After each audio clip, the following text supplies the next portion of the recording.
সপ্তম শ্রেণীর ছাত্র আত্মহত্যার আগে কি লিখে গেলেন দেখলে আপনি অবাক হবেন।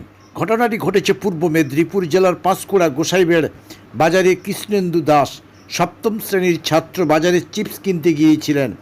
কৃষ্ণেন্দুর পরিবারের অভিযোগ যে দোকানে কৃষ্ণেন্দু গিয়েছিল সেদিন সেই দোকানে চিপস ছিল না, এমনকি দোকানদারকে বারবার ডেকেও সাড়া পায়নি কৃষ্ণেন্দু। দোকানের বাইরে চিপসের প্যাকেট পড়ে থাকতে দেখে কৃষ্ণেন্দু সেই প্যাকেট কুড়িয়ে নেয়।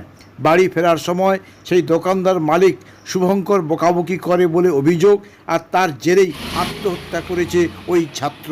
এই ঘটনায় চাঞ্চল্য সৃষ্টি হয়েছে ওই এলাকায়।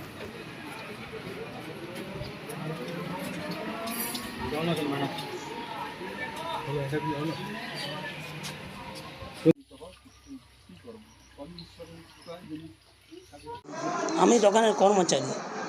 ওই মুহূর্তে ভাই ছিল দোকানে, কি হয়েছে না হয়েছে ঘটনা জানিনি, সেই ছাড়া কেউ বলতে পারে না। আপনার নাম? আমার নাম দীপঙ্কর দীক্ষিত।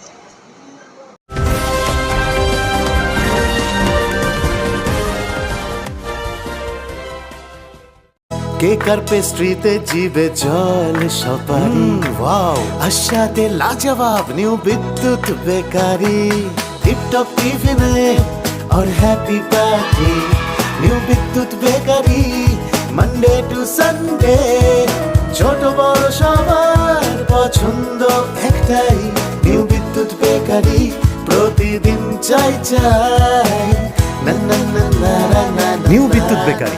রাজলক্ষ্মী জুয়েলারি ওয়ার্কস, রাজলক্ষ্মীর মধুদার মধুর মতো ব্যবহার। দুর্গা চক, বাসন্তী ভবন, দুর্গা মন্দিরের পাশে, সুপারমার্কেটের বিপরীতে, হলদিয়া।